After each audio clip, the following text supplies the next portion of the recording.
नमस्कार, आदाब, red mic दुनिया में आपका स्वागत है। हम लेके आए हैं एक और अपडेट।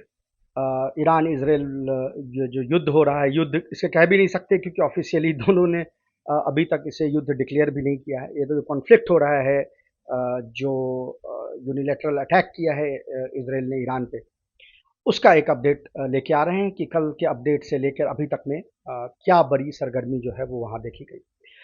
कल भी एक्सचेंज ऑफ मिसाइल्स होते रहे। एक चीज़ जो बदल गई है पहले 2-3 दिन से वो ये कि कोई टाइमिंग नहीं है। पहले ये था कि इज़राइल इनिशियली डे में अटैक करता था या जो उनके एसेट्स हैं ग्राउंड पे, वो इन सिटू ड्रोन्स जिसको कहते हैं इन सिचुएशन ड्रोन और इस तरह की चीज़ों से अटैक करते थे।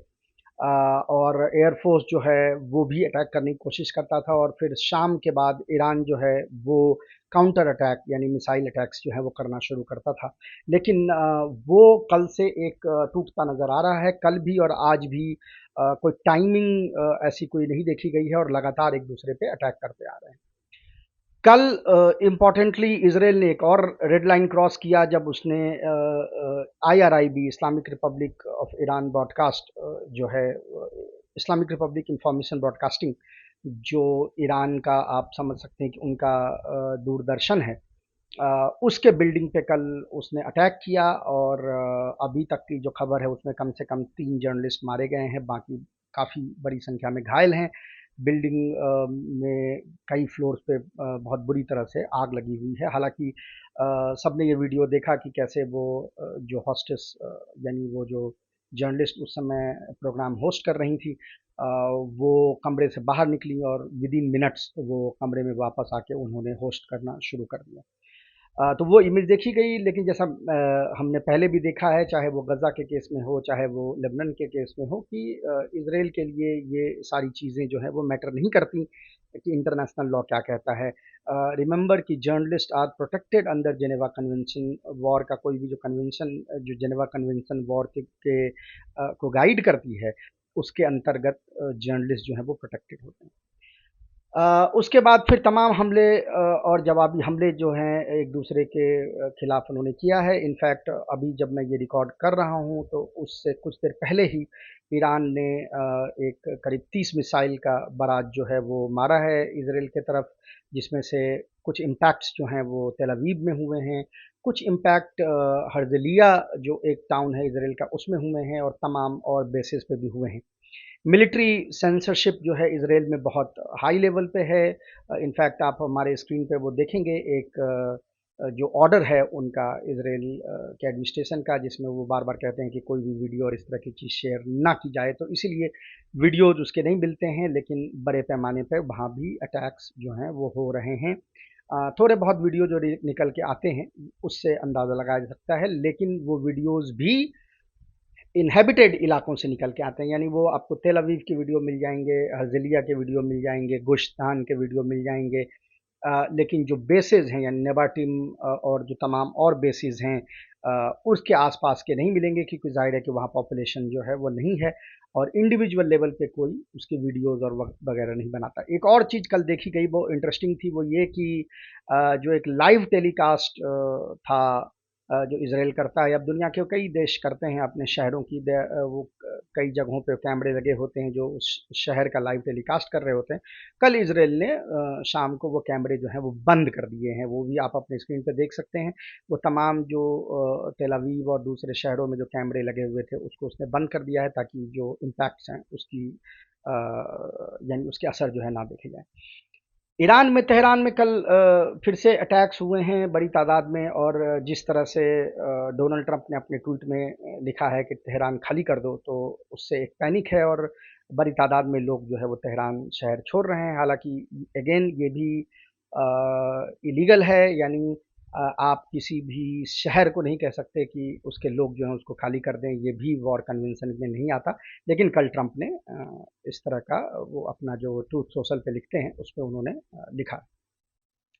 अब इम्पॉर्टेंट चीज़ ये है कि देखिए वॉर एक्सपेंड ऑलरेडी हो चुका है, सिटीज़ एक टारगेट किए जा रहे हैं, हर दिन एक नया रेड लाइन क्रॉस होता है। कल जर्नलिस्ट वाला रेड लाइन क्रॉस हो गया।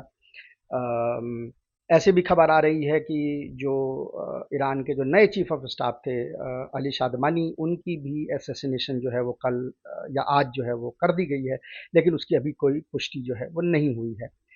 लेकिन ये टारगेटेड असैसिनेशंस जो हैं उसको रिप्लेस कर दिया जाता है, यानी कमांडर जो है उसके बाद का कमांडर या उनके पैरेलल का कमांडर जो है वो रिप्लेस करता है, तो वो चीज़ हो रही है। जो फाइटिंग कैपेबिलिटी है वो अभी इंटैक्ट है दोनों तरफ से, लेकिन कुछ बैकग्राउंड में नॉइज़ जो है वो वापस से चल रही है बातचीत की। अब उसमें भी अमेरिका पे अगेन ट्रस्ट करना बड़ा मुश्किल है। अमेरिका इस वॉर में शामिल होगा नहीं होगा कह नहीं सकते। अभी जी7 के समिट में पूरे टाइम रहना था ट्रंप को, लेकिन ट्रंप जी7 के समिट छोड़ के वो अमेरिका आ गए हैं। और जी7 के समिट में जो एक जॉइंट कम्युनिक जो है वो जारी किया गया, वो एक्सपेक्टेड लाइन पे था, जो जैसा हम लोगों ने कल बात भी की थी कि जाहिर है कि वो इसराइल का साथ देते हुए और ईरान के अगेंस्ट में वो कम्युनिक था। लेकिन उस कम्युनिक पे भी अमेरिका ने साइन नहीं किया, ऐसा कल ऐसी जो है न्यूज़ आ रही है कि वो जॉइंट कम्युनिक ना होके वो बाकी मेंबर्स थे, उसमें अमेरिका शामिल नहीं था। अब डिप्लोमेसी की बात हो रही है, अमेरिका की तरफ से सिग्नल हो रहा है कि विटकॉफ इस वीक जो हैं वो मिले किसी दिन अपने ईरानियन काउंटर पार्ट से, लेकिन अब उसमें क्या होगा नहीं होगा कुछ कह नहीं सकते कि ये बातें कहाँ हो रही हैं। इशारे अमेरिका दोनों, जैसे वो फोक टंग से बात करता है उस तरह से वो दे रहा है, यानी वो ये भी उसने अपने बॉम्बर्स भी भेज रखे हैं। उसको पता है कि फर्दो और बाकी जो अंडरग्राउंड न्यूक्लियर फैसिलिटीज़ हैं वो उसको इसराइल जो है वो नहीं डिस्ट्रॉय कर सकता, तो उसके लिए अमेरिकन बॉम्बार्डमेंट और अमेरिकन यानी बंकर बस्टर बॉम्ब्स जो हैं वो चाहिए होंगे। तो अमेरिका उसको यूज़ करेगा नहीं करेगा कह नहीं सकते। Again as I said, dual यानी फॉक टंग में अमेरिका बात कर रहा है। ट्रम्प के निकलने के बाद मैक्रोन ने एक बयान दे दिया वहाँ से कि वो सीज़ फायर के लिए जा रहे हैं। उस बयान को भी ट्रम्प ने खारिज कर दिया, और जैसा उसका तरीक़ेकार है, मैक्रोन को भी 2-4 जो है वो खरी-खोटी सुना दी कि वो यू आर ऑलवेज़ रॉन्ग और इस तरह की चीज़ें। तो इसीलिए अभी तक ये पता नहीं है कि इसका जो डिप्लोमैटिक डिमेंशंस हैं वो क्या होंगे। जो मिलिट्री डिमेंशंस है वो ये है कि अगर इसी इंटेंसिटी से वॉर चलती है, क्योंकि इंटेंसिटी हम अगर पाँचवें दिन देखें यानी फ्राइडे से, तो वो कम हुई है, हालांकि स्कोप बढ़ गया है, यानी सिविलियंस को टारगेट किया जा रहा है इनडिस्क्रिमिनेट। कल हॉस्पिटल पे भी एक हमला किया इसराइल ने, और हॉस्पिटल के बाद जैसा हमने देखा कि एक टीवी स्टेशन पे तो हमला किया ही गया है, तो उस तरह से एक्सपैंड हो रहा है, लेकिन इंटेंसिटी कम है, यानी नंबर ऑफ अटैक्स जो हो रहे हैं वो कम हैं। ईरान के तरफ से भी जो मिसाइल मारे जा रहे हैं वो 20, 30, 25 की संख्या में मारे जा रहे हैं, हालांकि इम्पैक्ट जो है उनका ज़्यादा हो रहा है। उसका रीज़न ये है कि एयर डिफेंस डिग्रेड हुआ है। ईरान के अंदर में ईरान की ये कोशिश है कि जो सबोटाज ग्रुप है जिसने वो इंसिटू मिसाइल से हमले किए थे, या इवन एटीजीएम से भी हमले किए थे, उनको पकड़ा जाए। कई लोग पकड़ाए भी हैं, लेकिन ये बड़ा वाइड नेटवर्क है और ये इफेक्टिव है, यानी इसके थ्रू इसराइल जो है तमाम असैसिनेशंस और इस तरह की चीज़ें, सबोटाज ऑपरेशन कर रहा है।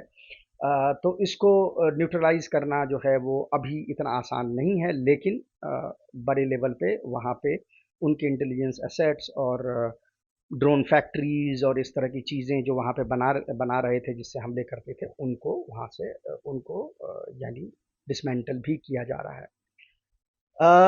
जहाँ तक नेगोशिएशंस का सवाल है, तो अब बड़ा इम्पोर्टेंट है कि अगर ये नेगोशिएशंस होते हैं, मैं इससे पहले अगर यूँ इसलिए कर रहा हूँ कि अमेरिका क्या करेगा और क्या बोलता है, या स्पेशली ट्रंप क्या बोलता है और क्या करता है, उसके बात पे विश्वास नहीं किया जा सकता। जैसा हमने देखा कि संडे को बातचीत होने वाली थी नेक्स्ट राउंड, और फ्राइडे को अमेरिका के सपोर्ट से इसराइल ने हमला किया था। बट अगर वो यानी वो मुज़ाकरात होते हैं तो उसमें क्या होगा, उसके क्या पहलू होंगे, ये इम्पोर्टेंट होगा। अगर तो उसमें ईरान अपने इनरिचमेंट के राइट को फॉरगो करता है, तो इसका मतलब है कि ये बहुत बड़ी पॉलिटिकल और यानी स्ट्रेटेजिक डिफीट ईरान की मानी जाएगी, क्योंकि यही वो चीज़ था जिस पे वो 20 साल से अडिग थे, और चूँकि अमेरिका ये तो अमेरिका भी कह रहा है कि ईरान न्यूक्लियर बॉम्ब नहीं बना रहा, यानी ट्रंप को छोड़ के, पर ट्रंप के बात को आप यानी उसको सीरियसली नहीं लिया जा सकता। जो लास्ट ऑफिशियल असेसमेंट है अमेरिका का, जिस पे तुलसी गबार्ड का साइन है, वो ये कहता है कि ईरान न्यूक्लियर वेपन नहीं बना रहा। यानी तुलसी गबार्ड का साइन किया हुआ जो लास्ट असेसमेंट है, अभी सबसे लेटेस्ट जो असेसमेंट है महीने भर पहले की। तो इसका मतलब ये है कि बॉम्ब तो पहले भी नहीं बन रहा था, तो उसका तो अगर तो इनरिचमेंट को फॉरगो करता है ईरान, तो ये बहुत बड़ी स्ट्रेटेजिक डिफीट ईरान की मानी जाएगी। क्या पॉइंट ऑफ व्यू है इसमें ईरानियंस का, हो सकता है उनके जहन में ये हो कि भाई यानी ईरान के अंदर से इस तरह की आवाज़ें आती हैं कि भाई ये दुबई और ये यूएई और ये तमाम जो हैं ये प्रोग्रेस कर रहे हैं, और हम जो है अपने आइडियोलॉजी के बेसिस पे प्रोग्रेस नहीं कर पा रहे हैं, क्योंकि हमने लड़ाई ले रखी है अमेरिका से। तो वो क्या उस पे कैपिचुलेट कर रहे हैं? क्या वो ये समझ रहे हैं कि हम 25 साल 30 साल पहले अपनी इकोनॉमी को मजबूत करें, अपने आप को जिसको कहते हैं स्ट्रीमलाइन करें, और उसके बाद पुरानी लड़ाई जो है उसको रिस्टार्ट किया जाए, यानी बाइंग टाइम। बट वो बाइंग टाइम जो है वो फेस लॉस और स्ट्रेटेजिक डिफीट के साथ देखी जाएगी। और या ये होता है कि एक डील होती है जिसमें फेस सेविंग एग्जिट सभी पार्टी के लिए होता है, यानी अमेरिकन के लिए होता है, इसराइलीज के लिए होता है, और ईरानियंस के लिए होता है। उस तरह की कोई डील होगी जिस तरह की डील ऑलरेडी डिस्कस हो रही, और अगर उस तरह की वही डील फाइनल होती है, तो फिर ये अटैक और इतने लोग जो सिविलियंस मारे गए और ये जो तमाम चीज़ें हुई, और इसके बाद उसका फिर उसकी क्या ज़रूरत थी। वो आज एक मीम चल रहा था, किसी ने लिखा था कि डोनाल्ड ट्रंप जो है वो 2 वॉर ख़त्म करवाने के लिए आए थे और अब 3 वॉर हो रहे हैं। तो इसी को और मतलब कटाक्ष में लिखा था कि यही इनका स्ट्रेटेजिक ब्रिलियंस है। तो यही अभी तक की खबर है, और जैसे जो भी डेवलपमेंट होगा इम्पोर्टेंट, फिर हम आपके पास लेके आएंगे, जैसे लेके आते रहते हैं। बार बार मैं यही कहता हूँ कि हर इंफॉर्मेशन करेक्ट नहीं होता, हर वीडियो जो है वो करेक्ट नहीं होता। कुछ मिस एट्रीब्यूटेड होते हैं, कुछ फेक होती है। हमारा आइडिया ये होता है कि आपको रैप अप दे के दिन का एक ये चीज़ बताएं कि एक्चुअल में वहाँ पे क्या चल रहा है। डेकॉय वीडियोस और इस तरह की चीज़ें जो हैं उसमें हम इंडल्ज नहीं करते, तो जाहिर है कि फिर इंफॉर्मेशन को कंफर्म करने में वक्त लगता है। आगे जैसा भी कुछ होगा हम आपके पास लेके आएंगे। तब तक के लिए नमस्कार।